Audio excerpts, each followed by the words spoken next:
Welcome to the EchoCast, episode 72, State of the Baun.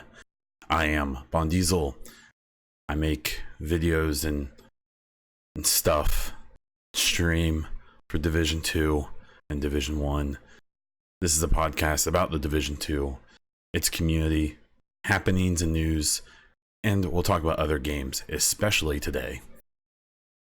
Today we are going to have not a State of the Game recap. I'll talk a little bit about the final Expedition Investigation release.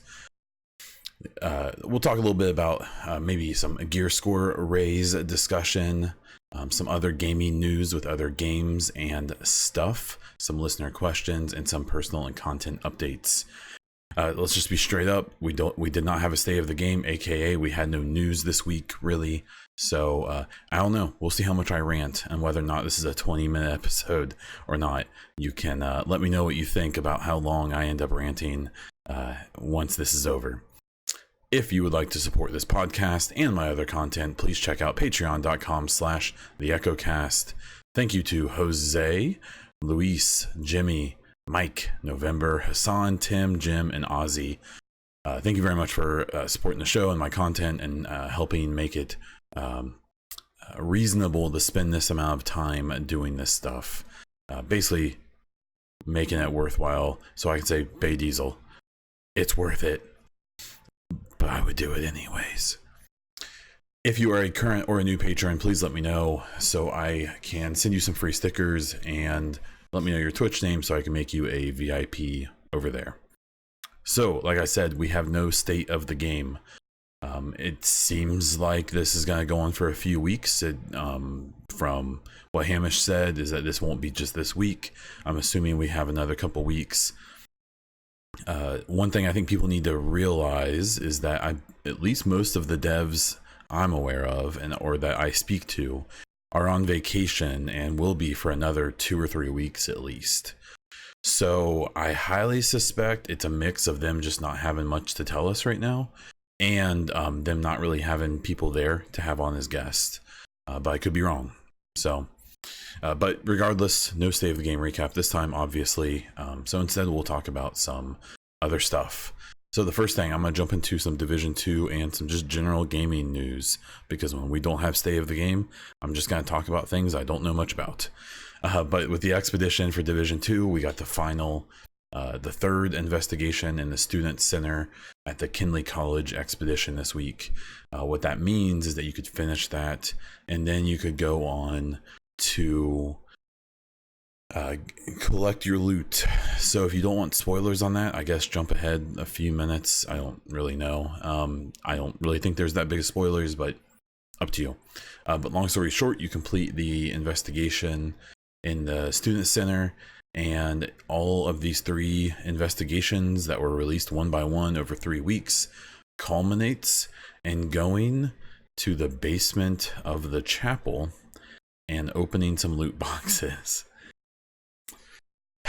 Okay, so I don't know, let's break down what this all means. So the big thing is that you get a guaranteed exotic drop of the new Diamondback, I believe, rifle, which is a cut down 1877, or I forget what the model is that they have in the regular game, but it's our first rifle exotic, I believe. No, it's not. But it's the first of this type. So straight from a numbers perspective, I've been seeing some posts that people have been making, and apparently if you build it right, it's actually insanely powerful. And even for, I believe they're saying for skill builds, it's actually a nice weapon if you have good aim. So AKA definitely for PC players, and maybe a little bit for some console players. But beyond that, it's just weird. You know, I've commented on the Expedition and just episode 1 in general, but you know, I've said it multiple times. I think I've said it during the podcast, but you'll just have to listen to me again, I guess. But like, I just feel like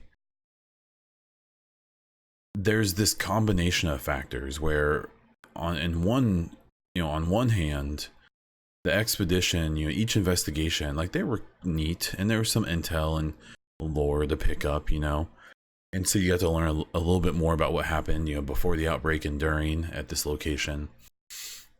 But, like, it wasn't that ridiculous or that interesting, at least not in my opinion.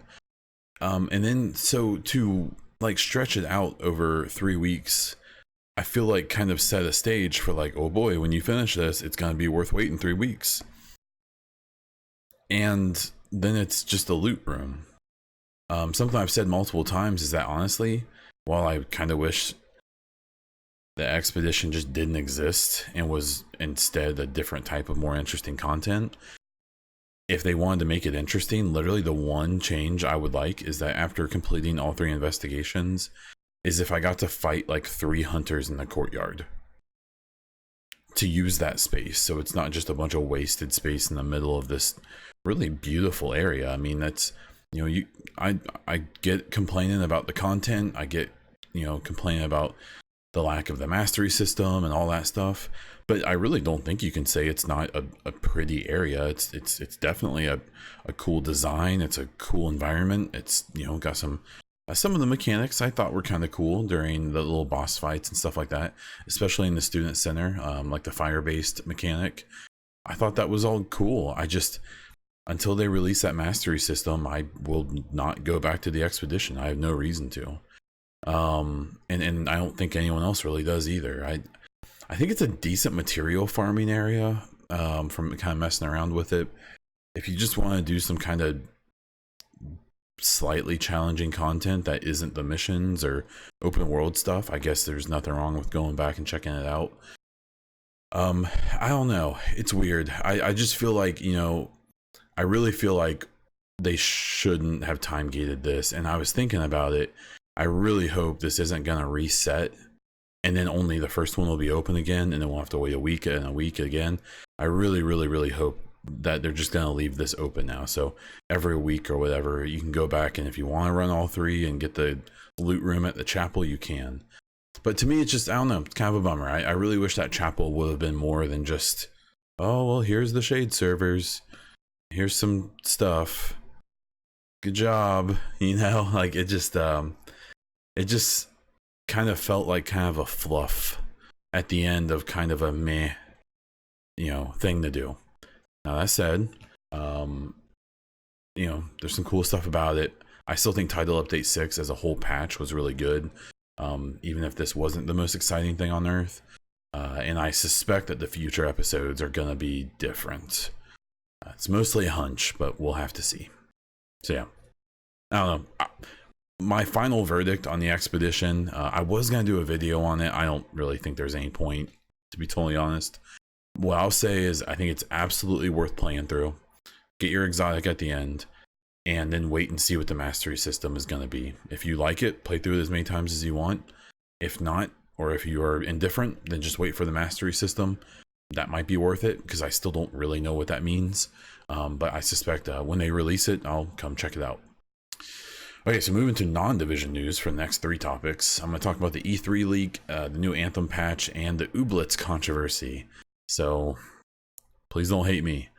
Okay, the E3 leak. So, I'll be totally honest, when this happened, my gut kind of dropped, because I wasn't sure whether or not this affected me or not, since I went to E3 in 2018. The impression I'm under is that since I was there through Ubisoft, it was on, like, my records weren't in there, which is awesome. Unfortunately, a bunch of people I know who weren't there through Ubisoft, who were there on their own through the ESA, who runs E3, who's there through them, all of their information's out there, and they're getting, and to the point where, like, these people are literally getting text and phone calls because the people know where they live, they know their numbers and all this stuff. It's just gross. And what's really interesting to me is that there's already been so much talk about E3 kind of losing its gusto and kind of losing some stuff and probably not in super great financial situations. And what I'm really curious about now is I mean, I assume there's going to be some gigantic class action lawsuit against them. And while companies like the ESA typically have insurance to cover these type of liability situations and stuff, I'm kind of curious to if they ever really thought to have this type of thing covered insurance wise. So I'm kind of curious to what this means for E3 in the long run. I suspect it means nothing significant. They'll keep doing it. It'll keep evolving into more of a consumer show than like a insider trade show like it used to be, sort of. But yeah, that leak is crazy, and honestly I just genuinely feel awful for everyone involved and everyone who was kind of exposed by it. I think it's interesting that there's been some people in the industry who have been kind of just pretend like not talking about it to not bring it more attention. Then there's other people who have been very vocal about it, and encouraging people to protect themselves and all kinds of stuff, and notifying their local police department to prevent swatting and things like that. Just a bummer, and I'm really curious to what kind of impact this is going to have on the ESA in the long run, because I suspect they're about to lose a whole bunch of money from this, which honestly they probably should. That's a big oof. The next one is the Anthem patch, and the thing is, I'm going to be straight up, I don't really know much about Anthem. I played the beta and I played it before that in an undisclosed way. I thought it felt awful. I just felt like it. The interesting thing is that the one thing I've seen most people compliment Anthem for is it's like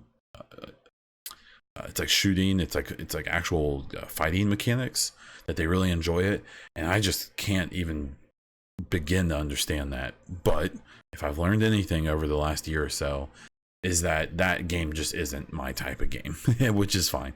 There's lots of really great games I don't care for, so if I've learned anything, just because I don't like a game does not mean it's bad, and just because I like a game doesn't mean it's great. But this patch is interesting. I was reading through the patch notes, and just from kind of keeping tabs on the game, and kind of, I actually visit the Anthem subreddit here and there just to kind of get a feel for how people were feeling about it.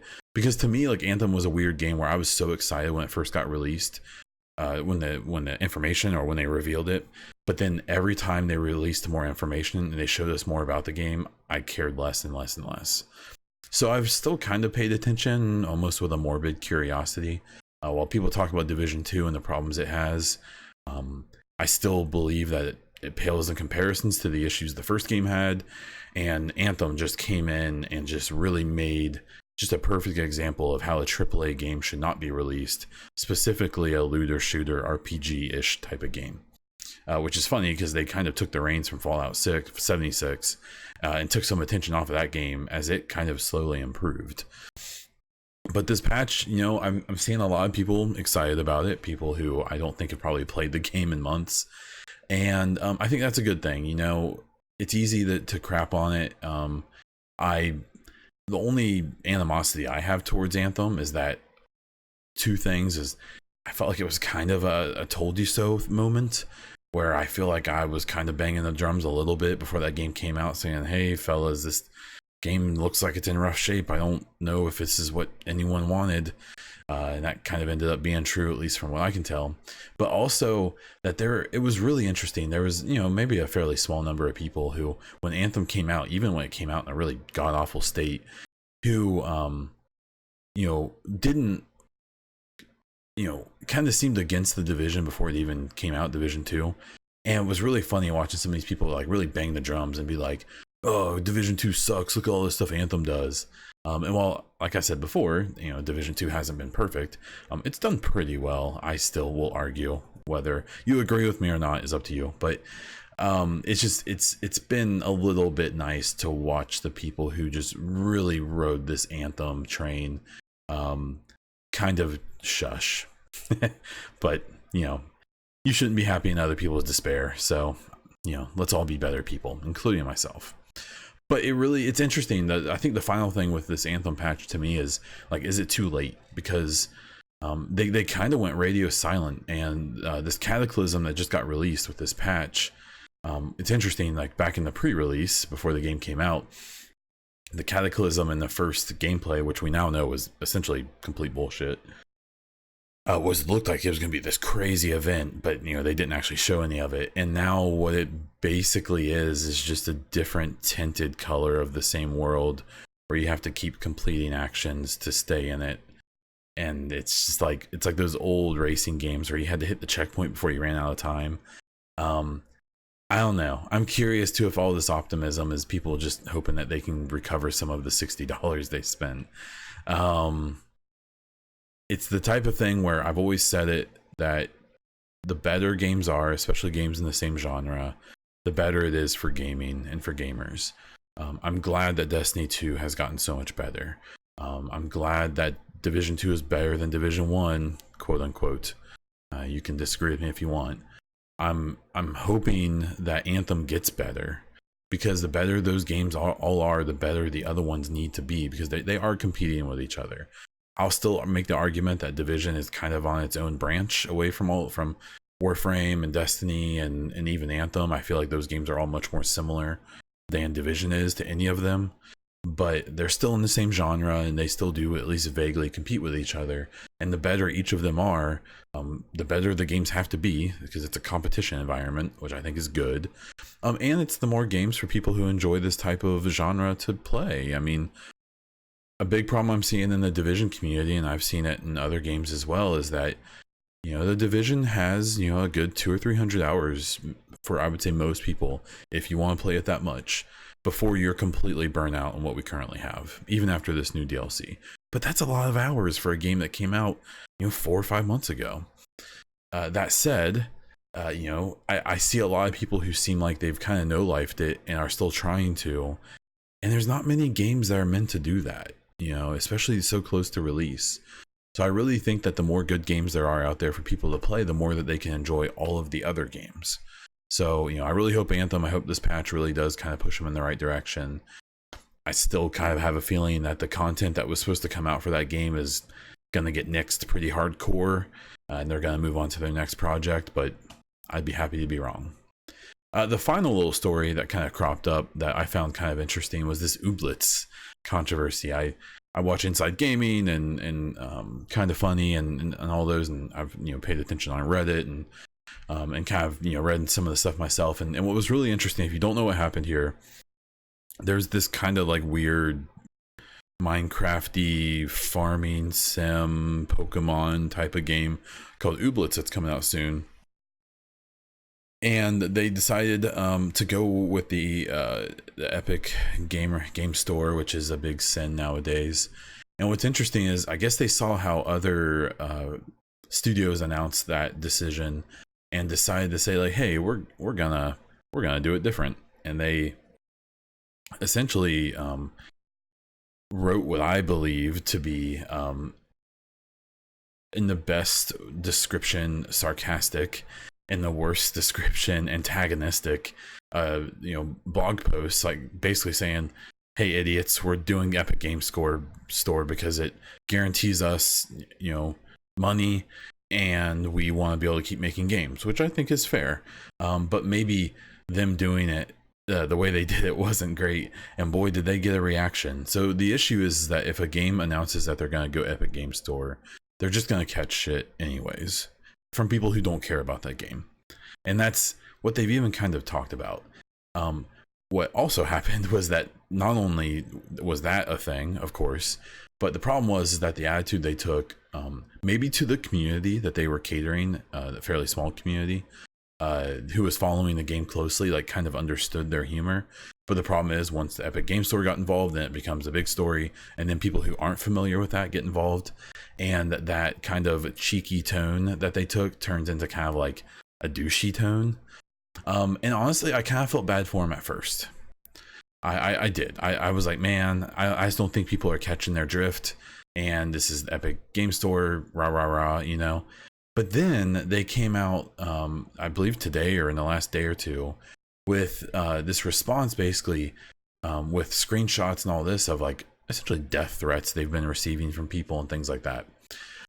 But what I find interesting is, you know, obviously there's no way to defend people doing that especially over a game and over an announcement, even if it was a snarky announcement. But what I found interesting is that I think it's totally fair for them to show like, hey, this is what people said in response, and this is insane. But what I wasn't a big fan of is that in no way, shape, or form did they say, yeah, maybe it wasn't a great move for us to antagonize people about us making this choice that we know is unpopular. They played the victim card super duper hard. And maybe I don't know enough about the situation. Maybe I'm too dumb or not empathetic enough. But I just I don't give a crap about this game. After I talk about it on this podcast, I'm probably never gonna think about it again. But like, I don't know. It was weird. It was kind of like if a kid was standing by like a mud pit and he knew the mud pit was bad and he shouldn't go into it. But he just went ahead and did it anyways and flipped off everyone as he jumped in. And then when he gets out, he yells at everyone for him having mud on him. Like, it sucks that they have, that they got crap from people. That's probably not the best analogy, but it's what I'm rolling with. I just don't, it was like kind of weird. It was like they were punching themselves in the face and then got mad when they had bruises. I just don't, obviously I would never condone what people said to him. It was really nasty and gross and terrible. But I think sometimes you have to be like, people have no right to do this and there's no way to justify it, but we really didn't help our case. I don't know. I don't have the answers. And maybe I've lost everyone with feeling that way about it. Sorry. And we'll take this super awkward transition into 2 mid-roll ads, about 60 seconds. Do with that information what you will. Okay, so on to some Division 2 community topics and discussion. So I'm going to talk a little bit about raising the gear score, title update 6, timing and content, which we've kind of covered, but let's talk about it some more. Why not? And then finally, let's talk about the Diamondback design and give some feedback on that. Yes, I'm stretching here. I'm sorry. So the gear score raise. So what I did is on, if you go to Twitter and find the @the_Division2 hub account, that is my kind of social account or my community account I run. We've got about 3,600 people on there. It's great. I really appreciate everyone who's followed. And if you will as well, I'd appreciate it. Again, @the_Division2 hub. This is where I leave basically all opinion out. I don't editorialize at all. I leave that for my @Baun account. And I just try to retweet interesting stuff, either news or creations or my content. It's a little self-serving. I try to throw some other people's in there too. But what I did is I asked a question. I said, should the next major update, which I presume will be title update 6, for the Division 2 have a gear score increase? Let me know what you think, and if you want it raised, how high you'd like it to be raised. So like gear score 550 or 600. So what's interesting is this poll, when it started, it was heavily in favor of raising. And I will say from most sources, I've seen that be a theme. Then what was interesting is over time, it's now amassed 250 votes. Let's be straight up right here. As someone who I consider myself very, stats based, and I like to point out things that, we shouldn't take too seriously. And this is one of those things. 250 votes in a player base that is at least in the thousands, and I believe is probably higher than that, is nothing. It's not representative. It's extremely correlational, or whatever you would like to say. I wouldn't take it too seriously, but it's at least worth talking about. At this point, I did it for 7 days, so there's still plenty of time to vote. I'll retweet it a couple times. But with 250 votes, it's actually 51% leave it at 500 and 49% yes, increase it. And then there were various answers in response to this. And what I found is, I think there's a flaw in my poll here. The main flaw being, I think most people voted for no to leave it at 500, at least what I'm gathering here, because they're basing it on the current loot system. So they're saying if it's his current loot system, which isn't great and needs to be fixed, no, leave it at 500 until we fix it and then raise. So I suspect if I clarified, if there's loot 2.0 and title update 6, would you like there to be a gear score increase? I think from what I'm gathering, even from some of the responses, is then I bet it would be a much higher percentage in the yes, we want a gear score increase. And in the 550 to 600, I saw people kind of give different opinions on that. I think people need to realize too, though, is that now with the, I assume a gear score increase also means a new world tier. I also assume that means that we can upgrade the crafting bench to have, so you can, at least get to, 550 or 600, even if it's not the perfect gear, you can at least get started. And I found the reaction to this interesting. So, I personally would like a gear score increase, but when I asked this question, I asked it with the assumption that that we already know that there's going to be some type of loot 2.0 and new PvP. So assuming that, I definitely want a gear score increase, because it's something we never really got in Division 1. The classified gear came out and boosted things quite a bit, but we kind of never really got a true major increase for a good chunk of the end of the game. I hope it's something that they push forward, but obviously, again, it does need to come along with some type of increase in the or change in the way that things are done. The second little topic here, the title update 6 and content. We've talked about it a bit. I think the big thing is, like I just said about the gear score increase, it seems like we're going to have a PvP revamp and a loot revamp, loot 2.0. I really hope, as long as those things are tested and feel good, that also means a gear score increase. The new specializations, I think we'll get one with title update 6. If you remember, we got the gunner before episode 1, so I don't think it's going to be till episode 2 that we get the second new specialization. So I have my sights pretty heavily set on an RPG. The reason I feel that way is I think that at least so far, the specializations we have are at least vaguely related to what some of the enemy factions use. And there is a True Sons character or archetype who uses an RPG. And I can see some situations where it may be useful. And I could even see them incorporating an RPG into maybe the second raid to make it maybe extra useful or even essential. The other idea I've seen a lot of people throw out is the Flamethrower. That fits with my idea about the RPG. There's some outcasts. There's actually a few different outcast archetypes that have a Flamethrower. You have the True Sons who have the foam launcher, which I imagine runs on a similar concept, at least engine wise. So I'm kind of curious to how a Flamethrower would work. I just have a feeling it maybe wouldn't be really that effective, but I suspect that they would design it to be effective. So kick me right in the nuts for doubting it. But and then with title update 6, when it comes to timing, I think that's interesting. I think that they're gonna obviously do a or some type of PTS with it. I'm so mixed on those at this point because I just don't feel like there's that many people who really use it to actually test things. I get that they get useful stats whether people intentionally test things or not, but sometimes I just feel like it's a way for people just to spoil and for streamers who are happy to rip on the game one day and then are definitely happy to stream it the next when there's some people watching. For them to just show everyone new stuff and get a few subs off of it.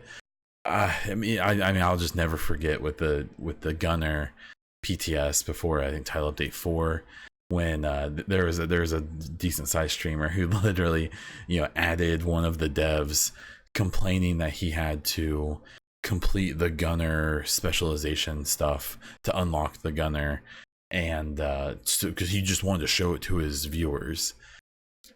Again, echoing that whole these are the same people and the same type of person who complains that the PTS doesn't do anything and that people don't take it seriously. So I'm gonna guess that we may get a PTS for title update 6 maybe in end of August, early September.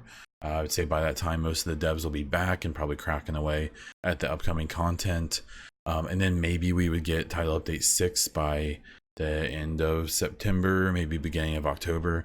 And then I'm assuming that's around the time, if you think about that time frame, that kind of puts it around when we're expecting episode 2. So maybe title update 6 will be episode 2. I still kind of wonder if maybe I'm extending the timeline too long on title update 6, and maybe we'll get it earlier, and then title update 7 will be episode 2, and any changes they decide to make at that point. So I don't know, we'll have to wait and see. The final thing I'm going to talk about here with the Division stuff is the Diamondback design feedback. So I posted something else on Twitter where I basically said that I hate the design of the Diamondback exotic rifle. I want to make clear now, like I did on there, that I'm sure some developers and designers and modelers and some people who are highly skilled and awesome spent hours upon hours, modeling this gun, animating its animations, designing skins for it. That said, I hate it. And I hate it even more because it seems like it's actually kind of a cool weapon to use. But I just do not see any situation where I'm going to pull out this cut off lever action rifle with a snake wrapped around it. I don't get it. This just screams Destiny so hard to me. And I'll talk about that in response to one of the questions in the next section. But it's so goofy. And what I had posted on Twitter is I said, hey, instead of this kind of cringy design, it would have been really cool if maybe there would have been like a gold inlay of a snake wrapped around the gun in a similar fashion as it is currently, but not an actual snake wrapped around it. I just don't get it. It's just, it's probably just me. I think I've seen a few people respond and say they like it. All the power to them. I just don't. I just don't, and this is ignoring the mechanics of it. And let me make very clear, I understand that this is the last thing we should be worrying about. It's not a big deal. There's lots of little things like this. There's much more important things to worry about. But I just really hope this isn't like a sign of future. I really hope they get away from this. What I found really interesting is someone said that they love the design of the Diamondback and hate the design of the Lullaby shotgun that has the doll hanging from the barrel. But I don't know. I think that looks really cool, and that doll is like you can barely even see it. And I think the skin actually looks pretty cool in that gun. So I don't know. I'm probably just being a grumpy jerk when it comes to this. And what was so funny about it was that there were multiple devs who like the post. I'm not going to take that as them actually liking it. I often take that as more of like a oh, I see that. I'm seeing what you see. I just don't. I don't like it. I think that there's so many ways to make exotics look different and cool without this. But even just now looking through some of the comments, it's interesting. It seems like all the people who like it are big Destiny fans, and even people who kind of historically despise Division, even though they just can't seem to get away from it. But what are you gonna do? So there we go. So we have 3 questions and comments from listeners. We've got 2 we got one here from NGN, which is an incredible YouTube channel that does tons of lore videos. It's Joe who runs it. If you're on YouTube and on Twitter, look for NGN. It should be pretty easy to find within the community here.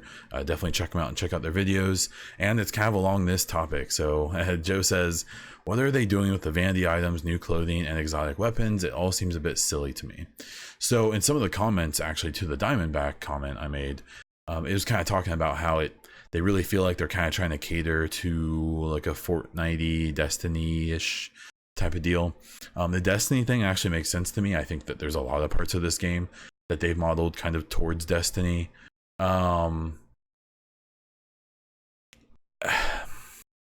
The problem is it's all about taste, and it's just all about what you like. At the end of the day, this Diamondback gun looking dumb, in my opinion, doesn't hurt my gameplay. It doesn't hurt my enjoyment of the game, so I should stop being a grumpy jerk about it. Same with all of the clothing and stuff like that. The heat wave material, stuff. I mean, I'm not gonna wear probably any of it. on my character. It's silly, you know. Again, it doesn't hurt anything, but I guess there's just like something about the cosmetics in the game in general. Like, so I know that in Division 2 they remade the player characters, so we're all a little bit taller. So what I remember being told at some point was that the actual characters, the models in Division 1 were all like a little too short to be used in Division 2 because of the way they built the world. They built it more true to scale. Therefore, the models from the first game, and which means all of the animations with them and all that, wouldn't fit into Division 2. So they essentially had to redo it.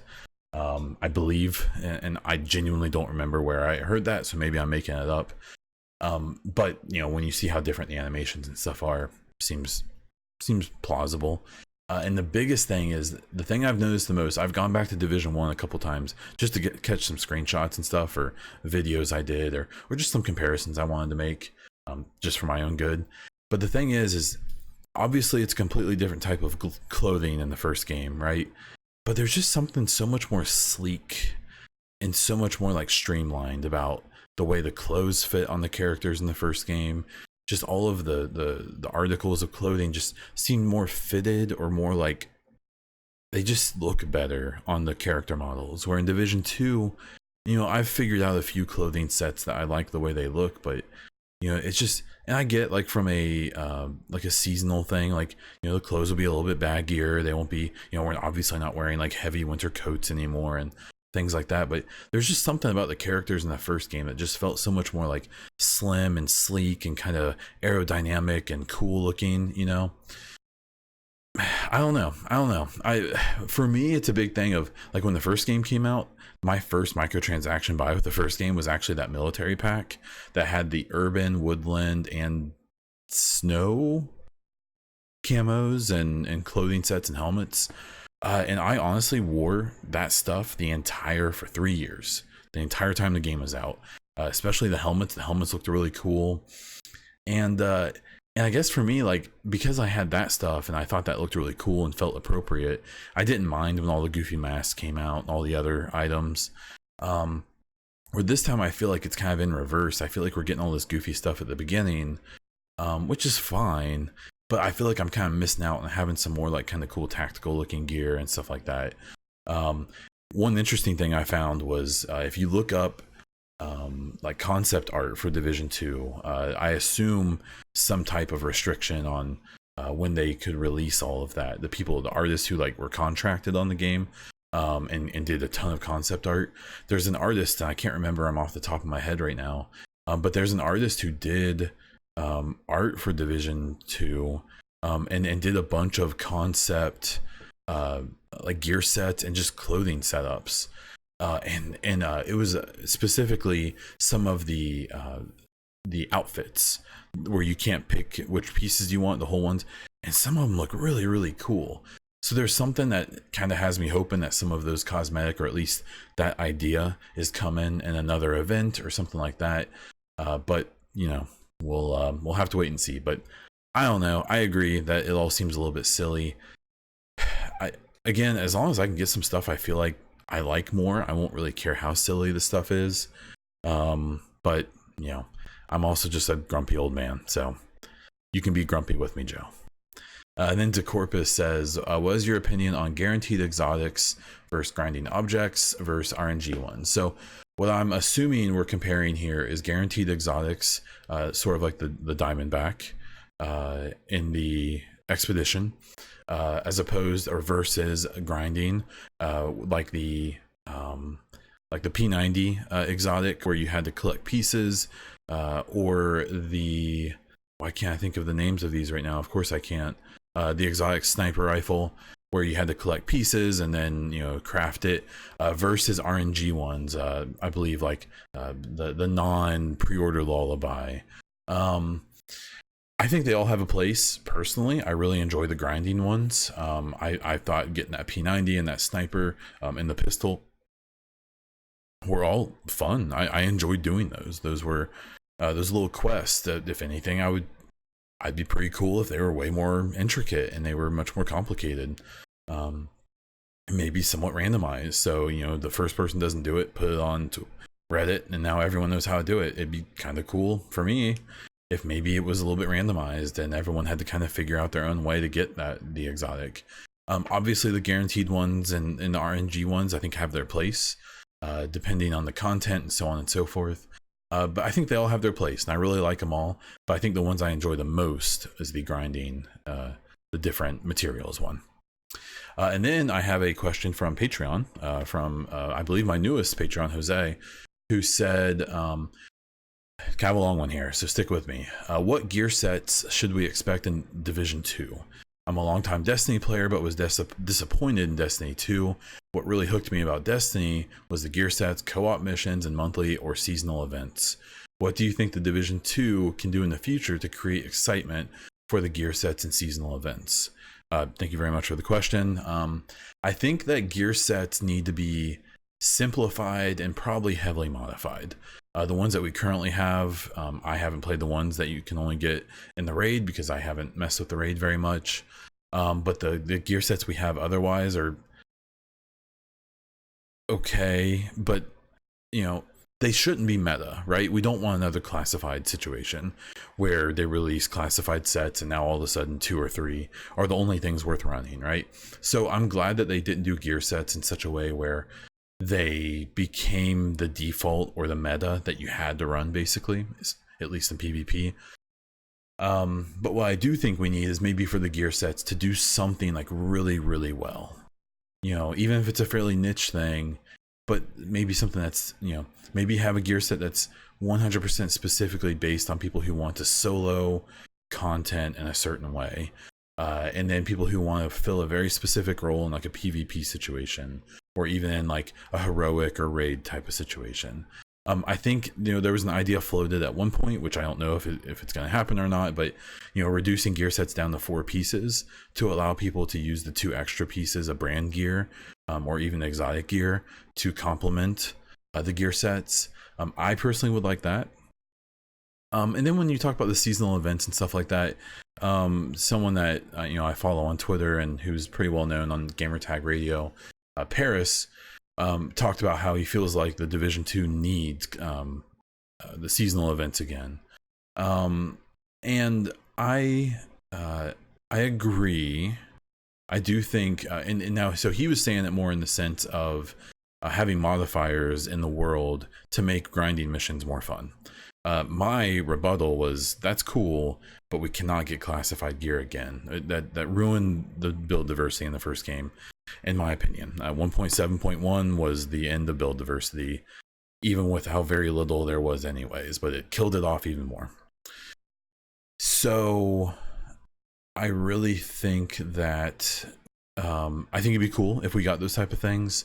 I don't think it necessarily needs to be global events again specifically, even though I believe some people have uncovered a data mined or something, some global event placeholders. So I'm assuming they're coming back in some capacity. I'm kind of curious if they're going to be tied to like cosmetic events, or if they are going to offer some specific types of gear, or maybe some gear sets that are only available during that time and you have to grind them.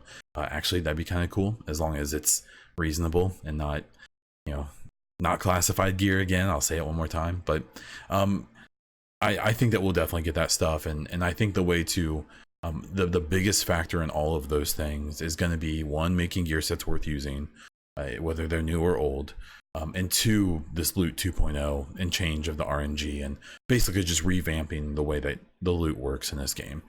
That, combined with new global events and new gear sets and updated gear sets, I think are a great combination.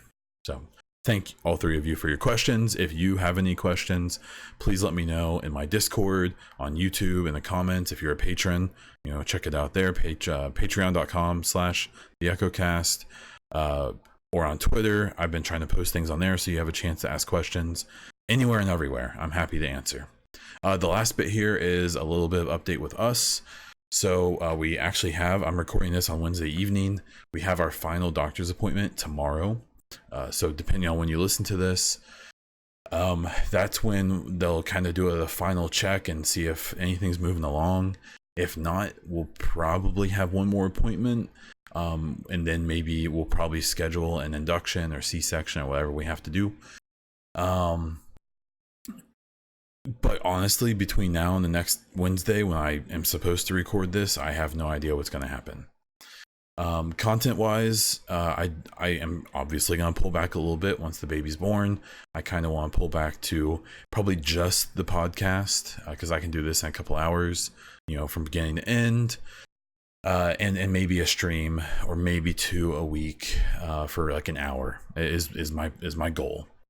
It's going to be very dependent. Maybe things are going to be crazier than I expected, or maybe they won't be. It's, who knows. I would like to add things on. Bay Diesel wants to get back to her activities, things that she was doing before she got pregnant. I want to keep doing this stuff. We both want to, lose some weight, and we're both planning on, taking care of our health. And, she wants to get back down to her playing weight. I do too. So, I would like to have a skinny face on camera whenever I do get to stream.